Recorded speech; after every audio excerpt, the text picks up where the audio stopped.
اللهم صل على محمد وآل محمد. Bismillahirrahmanirrahim. En el nombre de Dios, el clemente, el misericordioso, la paz de Dios sea con todos sus profetas, desde Adán hasta Muhammad, salawatullah wa salamuhu alayhim ajma'in. Continuando con esto de los adjetivos o las cualidades negativas y positivas de Dios, en la primera clase, si recuerdan, en una anterior clase habíamos dicho que Dios tiene dos tipos de adjetivos o cualidades, algunos que son predicables o se les puede adjudicar al ser de Dios y otras que no. Aquel momento habíamos hablado de las cualidades o los adjetivos negativos de Dios, que son aquellos que no se pueden predicar o que no se pueden adjudicar al ser de Dios, como por ejemplo el tema del cuerpo.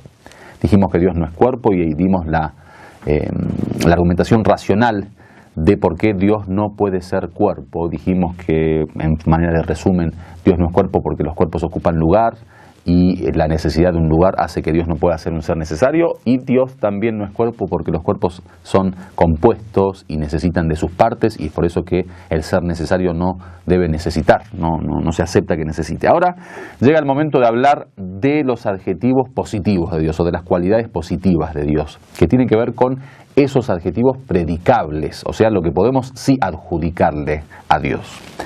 Obviamente en la teología islámica se propone una serie de orden sobre estas cuestiones que tienen que ver con las cualidades. Pero nosotros vamos a hablar de una introducción pequeña acerca de qué es lo que se puede adjudicar a Dios. En primer momento tenemos que entender que en realidad nosotros no podemos conocer el ser de Dios como Dios. O sea, la esencia de Dios es incognoscible. No tenemos acceso para poder percibir el ser de Dios, por lo que dijimos en aquel momento de que Dios es un ser absoluto, es un ser infinito, es un ser ilimitado. Y el ser humano, sea como sea, siempre su percepción es limitada. Si hablamos de la percepción de los sentidos, se limita al mundo de la materia. Si hablamos de la percepción del intelecto o de la razón, se limita al mundo de los conceptos. Y si hablamos del corazón o aquella percepción que habíamos comentado cuando ya dijimos el tema de las ciencias o las sabidurías o el conocimiento del corazón, también se limita a la propia experiencia y al propio sentimiento del ser humano individuo. Entonces, como el individuo es limitado, obviamente puede percibir aquello que alcance, el alcance que tiene su propio ser. Es como que estamos frente a un océano, por ejemplo, y uno viene con un recipiente pequeño, puede percibir el océano, o sea, puede tener un contacto directo con el agua del océano, pero en su medida. O sea, jamás podrá percibir la inmensidad del océano, este estatus ilimitado o de grandeza del océano. Del mismo modo, el ser que desea conocer a Dios, Dios es incognoscible en su esencia. Por lo tanto, esto de adjudicar a Dios una definición como para poder conocerlo, en realidad no es más que el trabajo intelectual del hombre, porque en realidad Dios es imposible de poder conocerlo en todas sus facetas y en todas sus dimensiones y en toda su realidad o la realidad de su esencia. Por lo tanto, lo que sí sabemos como mínimo que podemos percibir de Dios es aquello que uno percibe en las criaturas, sí o sí tiene que existir de una manera perfecta en Dios. O sea, toda perfección que uno pueda percibir en la creación, sí o sí viene de Dios, porque Dios es la causa de la creación. Dios es el creador de las criaturas. Entonces, como creador, es obvio que tiene que poseer dicho conocimiento, dicho poder, dicha vida, dicha belleza, dicha perfección para poder otorgar. Hay una regla general en el pensamiento humano, es que aquel que posee puede dar, el que no posee no puede dar.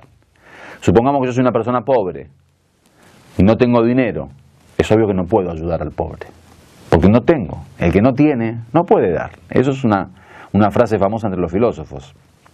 Entonces, aquello que encontramos en la creación como efecto de Dios, como criatura de Dios, como algo que nace de Dios, y Dios es el que a través de su acto lo crea, sí o sí tiene que estar en Dios.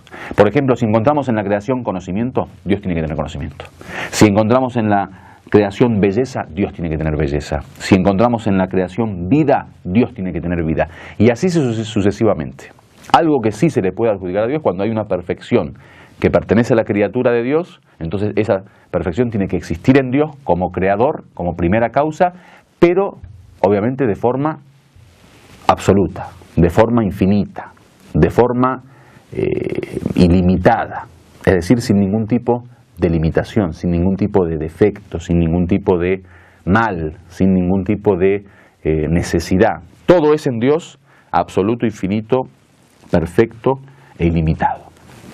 Entonces, de esa manera uno podría decir que cualquier tipo de perfección que vemos en el ser humano, que vemos en las criaturas, es adjudicable a Dios siempre y cuando se considere una perfección, algo que no, digamos, conlleve a un defecto, y obviamente en el ser humano está de forma limitada y en Dios de forma ilimitada. Entonces, así como encontramos misericordia en los hombres, Dios es misericordioso. Encontramos ciencia y conocimiento, Dios del mismo modo, belleza del mismo modo, y así cada una de las perfecciones. Por eso, cuando quieren definir a Dios, dice, es el ser que reúne en sí todas las perfecciones posibles. O sea, toda perfección que uno pueda imaginar que existe, o imagina o conoce, cualquier tipo de perfección que uno diga, bueno, esto es considerado un valor, es considerado una perfección, algo que es un bien, algo que es bondad, es bello. Eso se le puede adjudicar a Dios, pero de una manera absoluta, infalible, perfecta, ilimitada e infinita. Ahora bien, generalmente en teología se estudian algunas de estas cualidades que son las más importantes para poder entender y percibir, digamos, en una primera instancia el ser de Dios. Lo primero que hay que decir es que las cualidades de Dios son de dos tipos.